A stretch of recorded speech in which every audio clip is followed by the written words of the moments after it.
in their wildest dreams would have thought a 21-year-old kid fresh out of the minors could crash into Major League Baseball and cause absolute chaos. Well, that's exactly what Paul Skenes spent the entire 2024 season doing, and even so without breaking a sweat.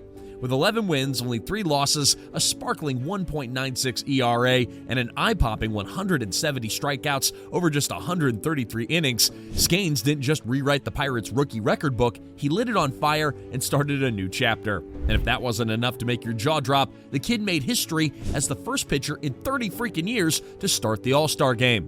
1 year after he was drafted, 2 months after he makes his Major League debut, Paul Skenes starts the All-Star game. And this highly anticipated. And with all of these fireworks, it was only a matter of time before MLB legends began to sing his praises. One guy said Skenes made the Pirates the most terrifying team in the league. Another swore they'd never seen someone throw that hard, that often, without turning into a pretzel. I watched him throw at LSU and then asked the people that work on the draft and the scouts and just sitting down with them, and they said it was like the best pitching prospect they've ever seen. And then there's the scout who called him one in a decade. The truth is, no matter how you look at it, Paul Skenes is that guy. But before he became the player that everyone can't seem to shut up about, Skenes was just a kid who loved baseball and had to make incredibly tough decisions to get to where he is today. Now that you know the drill, go ahead and hit that like button and subscribe so you're always in the loop for the latest MLB scoop. You see, everyone has got some sort of backstory, and Skenes is no exception. Born in Orange County, California in 2002, Skenes was the kind of kid who seemed like he was built in a baseball lab. He began playing at the age of 7, and when high school rolled around, Skenes started as a catcher and was crushing it as one of the best hitters on his team. But the coaches realized something. This guy wasn't just good at throwing the ball back to the pitcher, he was better at being the pitcher. By junior year, he put up a 0.67 ERA while throwing up to 91 miles an hour. Really good stuff, and he just kept getting better at it. But here's the thing. Skenes didn't just dream about baseball. He was also obsessed with military life. With 2 uncles in the Navy and another in the Coast Guard, Skenes grew up hearing stories about uniforms, jets, and all the top guns. He was hooked, and he wanted the grind, the discipline, and maybe a chance to say, Roger that, into a headset. So when it came time to pick a college, Skenes passed on big-name schools like Stanford and UCLA. Instead, he narrowed it down to Air Force and Navy, because why not try to play baseball and serve the country at the same time? And when the Air Force Academy offered him the chance to do both, Skenes practically sprinted to sign the papers. Now, balancing baseball and military life is no joke, and Skenes knew it would be tough.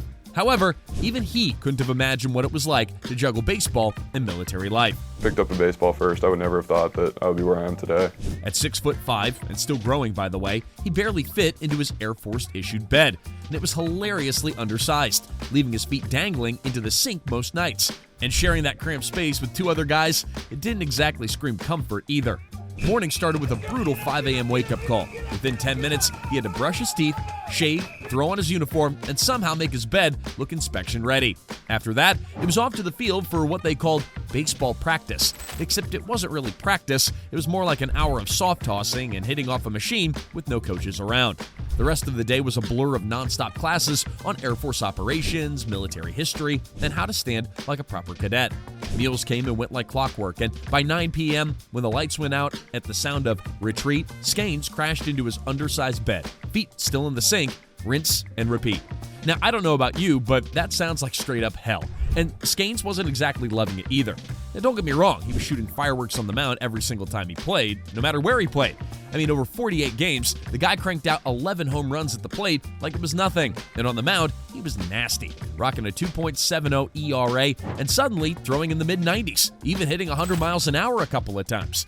But even though he was the baseball team's best soldier, something had to give. He had to choose between chasing his military dreams or his baseball dreams. And for an 18-year-old, this wasn't just a tough choice. It was the hardest decision of his entire life, even to this day. All I wanted to do was serve.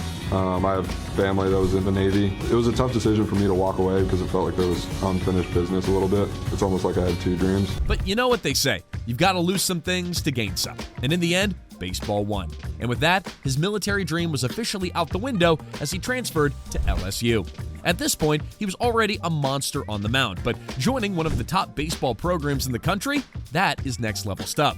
Everyone around him backed the move, but no one could have predicted just how much of a game changer this would be. Now, LSU had one goal for Skenes. They weren't interested in his bat, and instead they wanted him to focus purely on pitching. And if he wanted to dominate as a pitcher, he needed more than just a fastball and a changeup. To dominate at this level, he needed more tools. So he got to work. By the time the season was rolling, he had a slider and a curveball in his bag of tricks.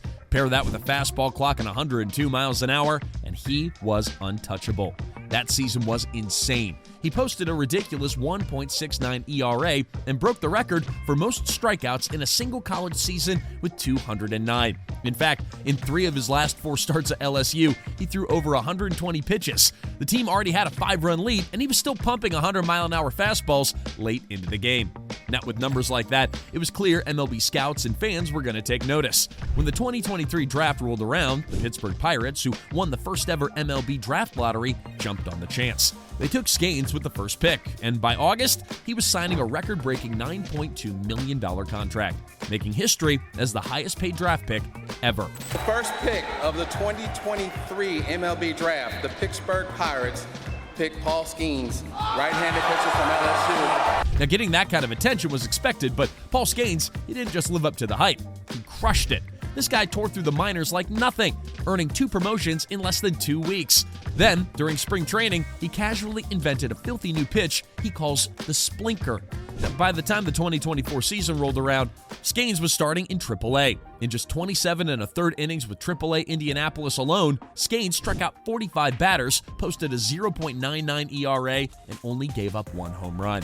It didn't take long for him to level up again. This time, a 22-year-old Paul Skenes got a one-way ticket to step on the mound as a Pirate starting pitcher, just 9 months after getting drafted.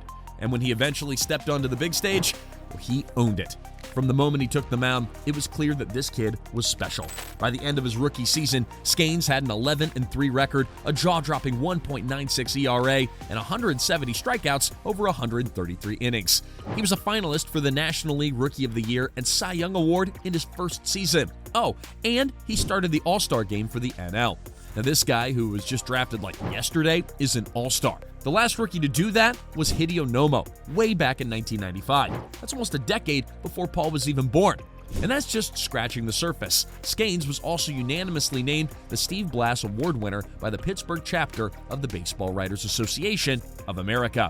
His 1.96 ERA is lowest for a rookie with at least 20 starts since 1913. His 170 strikeouts shattered an 89-year-old Pirates rookie record set by Cy Blanton. Even Baseball Digest jumped on board, naming him their NL Rookie of the Year.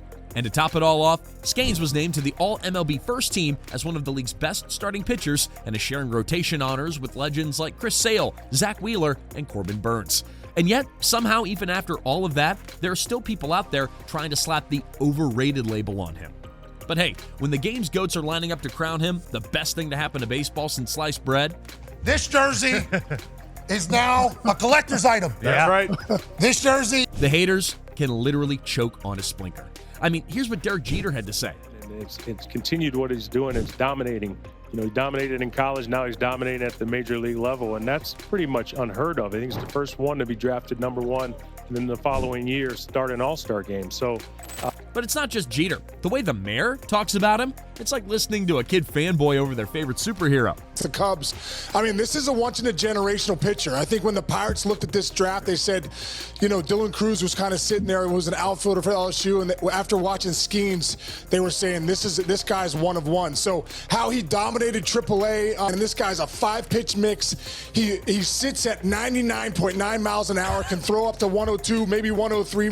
He's got a new pitch he's throwing through called the splinker, right? It's the split. It's the slinker, the slider, and the splitter. I believe that he added to AAA, which is absolutely filthy. Sinker. Yeah, I think he calls it the splinker, the split and sinker combo. So I don't think we've ever seen anything like this. This guy is going to have an incredible career, and I think tomorrow we're going to see. Ryan Dempster called him a generational talent. I think it's bigger than that. There's the reason he was the number 1 overall pick. The reason that, you know, he's in the big leagues dominating the way he is. I think he's a generational talent. Jeff Passan calls him the present of the MLB. I don't think he's the future of baseball. I think he's the present of baseball. Love it. I think he is that good. And Tim Kirkjian pretty much sums it all up here. Well, I'm not sure we've ever seen anything quite like Paul Skenes, who comes out of the minor leagues and then starts the All-Star game after only 11 starts. But he's the only pitcher in the history of baseball in his first 11 starts to strike out this many batters, 89, and have an ERA under 2. And in 2 of those 11 starts, he got taken out of the game after 6 or more with a no-hitter going. It's possible he could have had 2 no-hitters in his first 11 starts. We haven't seen anybody like this guy, maybe since Fernando Valenzuela in 1981. He's 6'6", 250. He throws 102 miles an hour with elite command, and he's the one guy you cannot miss if he's pitching that day. And honestly, no one could have said it better. It's not that every day you see someone this dominant at just 22 years old. Paul Skenes, he's not just a rookie. He's the engine driving the Pirates all season. And if we're being real, he's the reason they'll be absolutely terrifying in 2025. After everything he pulled off in 2024, it's safe to say the rest of the league, they should be sweating. But hey, that's just my take. What do you think? Let me know in the comments.